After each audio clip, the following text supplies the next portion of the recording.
Alô Brasil, alô família alvinegra, a hora é essa. Bahia, o seu nome principia, com o canto e a magia, e o negro sopra pelo ar, cantando sua terra, sua gente, seu passado, seu presente, o futuro só Deus dirá. Jorge Amado, desce na literatura, fez a epopeia de fogo, a sua arte em romance de ternura. Infância Grapiúna, entre a fazenda de cacau e o mar da Bahia. Jorge Amado nasceu em 10 de agosto de 1912, na fazenda Auricídia, em Ferradas, distrito de Itabuna, filho de João Amado de Faria e Eulália Leal. O pai havia migrado de Sergipe para se tornar fazendeiro de cacau na Bahia. Além de Jorge, o primeiro filho, o casal teve Joffre, que morreu aos 3 anos, Joelson e James. Antes que o primogênito completasse 2 anos, a família mudou-se para Ilhéus, ungido de uma epidemia de varíola. No litoral sul da Bahia, a nação grapiúna, o menino Jorge Amado ganhou intimidade com o mar, elemento fundamental de seus livros, e viveu algumas de suas experiências mais marcantes. Nasceu em meio às lutas políticas, disputas pela terra e brigas de jagunços e pistoleiros. Seu pai foi baleado em uma tocaia, em companhia do caboclo Argemiro, que nos dias de férias o colocava na cela e o levava a Pirangui. O menino conheceu as casas de mulheres e as rodas de jogo. A região cacaueira seria um dos cenários preferidos do autor, atravessando toda sua carreira literária em livros como Terras do Sem Fim, São Jorge dos Ilhéus, Gabriela, Cave-Canela e Tocaia Grande, nos quais relata as lutas, a crueldade, a exploração, o heroísmo e o drama associado à cultura do cacau que floresceu na região de Ilhéus nas primeiras décadas do século XX. Alô Brasil, alô família alvinegra, a hora é essa. Bahia, o seu nome principia, com o canto e a magia. Os anos de aprendizado e a descoberta pela paixão nas letras. Jorge Amado tomou contato com as letras através da mãe, que o alfabetizou pela leitura de jornais. Completou os estudos iniciais num internato religioso. Com 11 anos foi mandado a Salvador para estudar no Colégio Antônio Vieira. Apesar da sensação de encarceramento e da saudade que sentia da liberdade e do mar de Ilhéus, o menino experimentou ali a paixão pelos livros. Seu professor de português era o padre Luiz Gonzaga Cabral, que lhe emprestou livros de autores como Charles Jenkins, Jonathan Swift, José de Alencar e clássicos portugueses. O padre Cabral foi o primeiro a sentenciar que Jorge Amado se tornaria escritor, ao ler uma redação de seu aluno intitulada O Mar. Em 1924, o menino fugiu do internato e passou 2 meses percorrendo o sertão baiano. Viajou até Itaporanga, em Sergipe, onde morava seu avô paterno, José Amado. Seu tio Álvaro, uma das figuras mais importantes de sua infância, foi buscá-lo na fazenda do avô. Depois de transferir-se para o internato do ginásio de Ipiranga em 1927, Jorge Amado foi morar em um casarão no Pelourinho, em Salvador. O prédio serviria de inspiração ao seu terceiro romance, Suor, publicado em 1934. Abusos tira sorte, se o milagre é muito forte, vou mandar arriscar. Estreia como profissional da palavra. Aos 14 anos, Jorge Amado conseguiu seu primeiro emprego, repórter policial do Diário da Bahia. Em seguida, passou a trabalhar em um carcerário. Nessa época, participava intensamente da vida popular e da boemia de Salvador. Frequentava casas de raparigas, botecos, feiras e costumava sair com os pescadores em seus escaveiros. Em 1928, fundou com amigos a Academia dos Rebeldes, reunião de jovens literatos que pregavam uma arte moderna, sem ser modernista, antecipando a ênfase social e o teor realista que caracterizariam o romance do movimento de 30. O grupo era liderado pelo jornalista e poeta Pinheiro Viegas e dele faziam parte Sostígenes Costa, Alves Ribeiro, Guilherme Dias Gomes, João Cordeiro, o etnólogo Edson Carneiro, entre outros. Foi este último quem apresentou Jorge Amado ao pai de santo, Procópio, de quem o escritor recebeu seu primeiro título no candomblé, Ogã de Oxóssi. A descoberta do candomblé, religião celebrativa em que não existe a noção do pecado, e o contato com as tradições afro-brasileiras e com a história da escravidão levaram Jorge Amado a desenvolver uma visão específica da Bahia e do Brasil, que perpassa toda a sua criação literária, uma nação mestiça e festiva. Da aquarela, daí surgiu a pele da mulata, via morena, cor de canela, a formosa Gabriela. Círculo de amizade do movimento de 30. Em meio à efervescência cultural do Rio de Janeiro, então capital do país, Jorge Amado travou amizade com personalidades da política e das letras, como Raul Boff, José Américo de Almeida, José Freire, Carlos Lacerda, José do Rego e Vinícius de Moraes. A convivência com o chamado Movimento de 30 marcou profundamente sua personalidade e a preocupação que reteve com os problemas brasileiros. José Amado viajou até Maceió especialmente para conhecer Graciliano Ramos. Nesse período, a escritora Raquel de Queiroz lhe apresentou os ideais igualitários do comunismo. Em 1934, com a publicação de Suor, sua ficção aventurou-se pela realidade urbana e degradada da capital de Salvador. 2 anos depois, lançou Jubiaba, romance protagonizado por Antônio Balduino, um dos primeiros heróis negros da literatura brasileira. Aos 23 anos, Jorge Amado começou a ganhar fama e projeção. O livro tornou-se seu primeiro sucesso internacional. Publicado em francês, foi elogiado pelo escritor Albert Camus em artigo de 1939. Epopeia de fogo, a sua arte em romance de ternura. Olha a folha da mangueira, olha a folha da mangueira. Militância, censura e perseguição. Sensibilizado com as fortes desigualdades sociais do país, em 1932, Jorge Amado filiou-se ao Partido Comunista Brasileiro, PCB. 4 anos depois, foi preso pela primeira vez no Rio de Janeiro, acusado de participar da Intônoma Comunista. O ano era 1936 e Jorge Amado publicou um de seus livros mais lídicos, Mar Morto, protagonizado pelo mestre de Saveiro, Gumbo.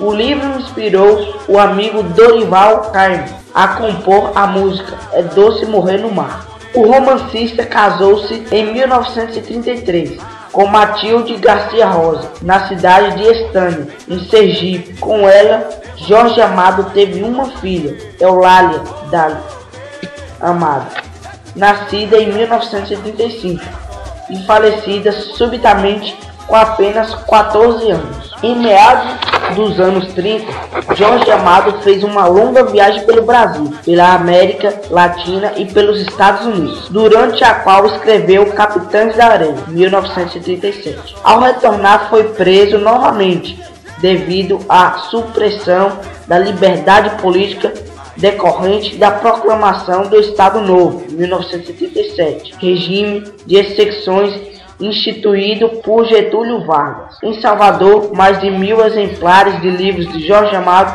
foram queimados em praça pública pela política do regime. Libertado em 1938, Jorge Amado transferiu-se do Rio para São Paulo, onde passou a dividir apartamento com o cronista Rubem Braga. Voltou a morar no Rio de Janeiro e entre 1941 em 1942, exilou-se no Uruguai e na Argentina, onde escreveu a biografia de Luiz Carlos Prestes, O Cavaleiro da Esperança, publicado originalmente em espanhol.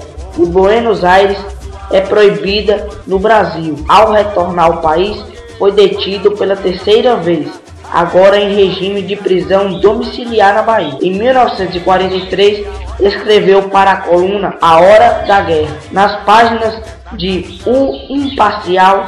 No mesmo ano, o romance Terra Sem Fim foi o primeiro livro a ser publicado e vendido depois de 6 anos de proibições às obras do autor.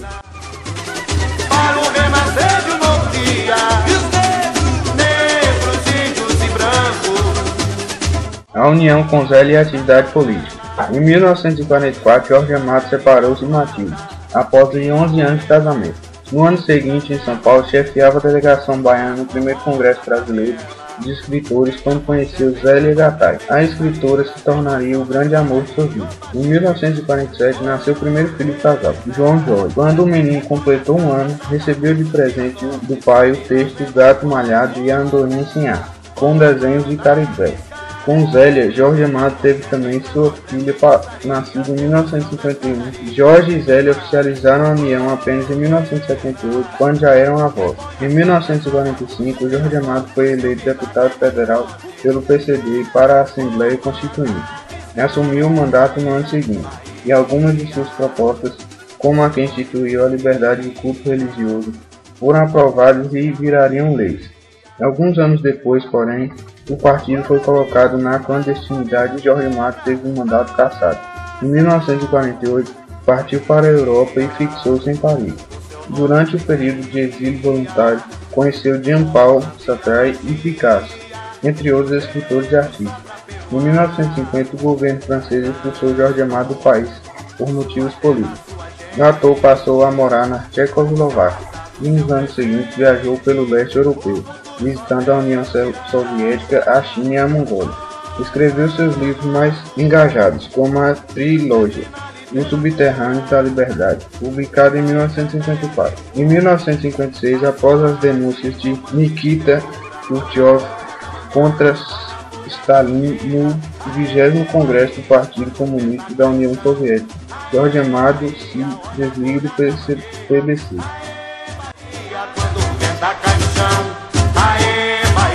E na tenda dos milagres.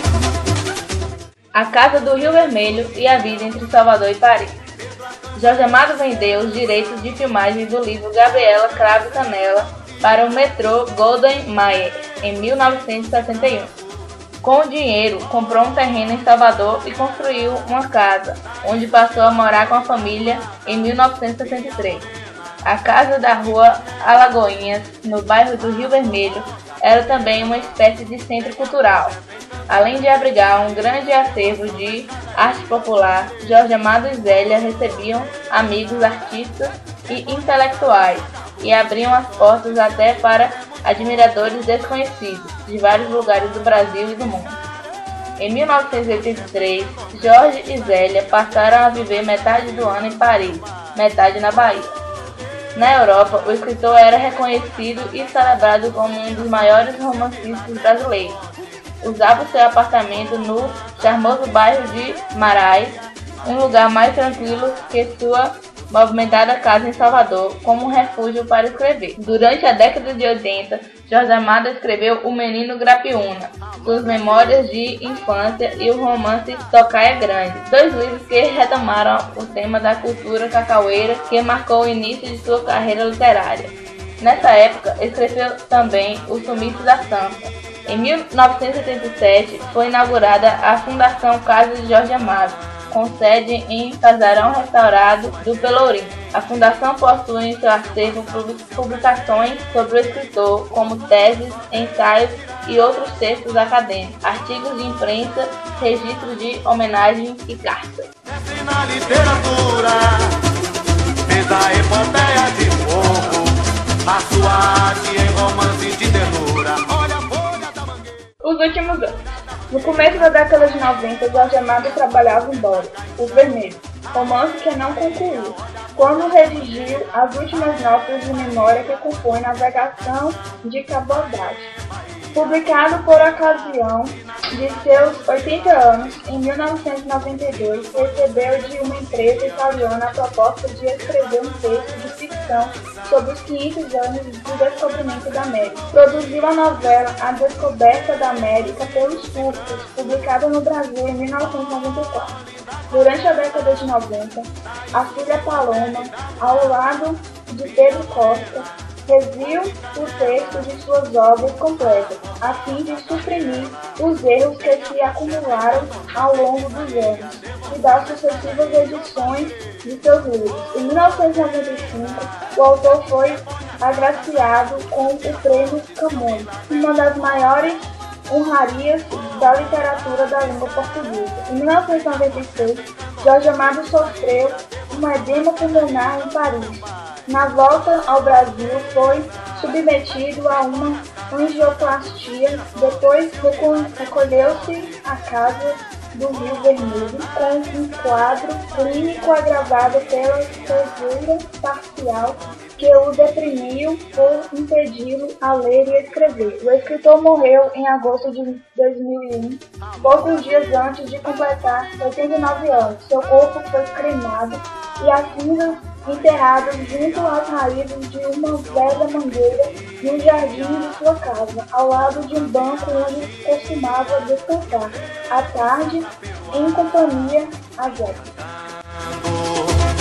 Sua terra, sua gente, seu passado, seu presente, o futuro só Deus dirá. Jorge Amado, Jorge Amado. A consagração e a recusa da glória. Ao longo das décadas, os livros de Jorge Amado foram traduzidos e editados em mais de 50 países. Seus personagens viraram nomes de ruas, batizaram estabelecimentos comerciais e foram associados à marca de vários produtos. O escritor foi tema de desfiles de carnaval, frequentou rodas de capoeira, envolveu-se com questões ambientais e teve suas histórias recriadas por trovadores populares ligados à de cordel. Além do reconhecimento que o cordão imortal da Academia Brasileira de Letras proporcionou, o escritor recebeu o título de doutor honoris causa em universidades europeias e centenas de homenagens ao longo da vida. Mas orgulhava-se sobretudo das distinções concedidas no universo do candomblé. Não à toa, o romancista escolheu o orixá Exu, desenhado pelo amigo Caribé, como marca pessoal. Trata-se de uma figura da mitologia iorubá, que simboliza o movimento e a passagem. Exu está associado à transgressão de limites e fronteiras. A escolha indica tanto a filiação à cultura popular mestiça baiana, como a valorização da arte e transmitir entre universos sociais e culturais diferentes. Apesar de sua amizade com personalidades de destaque como Pablo Neruda, Mário Vargas Llosa, Oscar Niemeyer, Darcy Ribeiro e Gabriel Garcia Marques, e do amplo reconhecimento de sua obra, Jorge Amado recusava pompa ou grandeza à sua trajetória de vida. Diz ele que navegação de cabotagem. Aprendi com o povo e com a vida. Sou um escritor e não um literato. Em verdade, sou um obá. E mais adiante anota. Não nasci para famoso, nem para ilustre. Não me meço com tais medidas. Nunca me senti escritor importante, grande homem. Apenas escritor e homem. O futuro só Deus dirá. Jorge Amado, Jorge Amado, mestre na literatura, fez a epopeia de fogo, a sua arte em romance de ternura. Olha a folha da mangueira, olha a folha da mangueira. Aê Bahia, quando o vento cai no chão. Aê Bahia, olha a folha da mangueira. Aê Bahia, quando o vento cai no chão. Aê Bahia, e na tenda dos milagres, lindos sonhos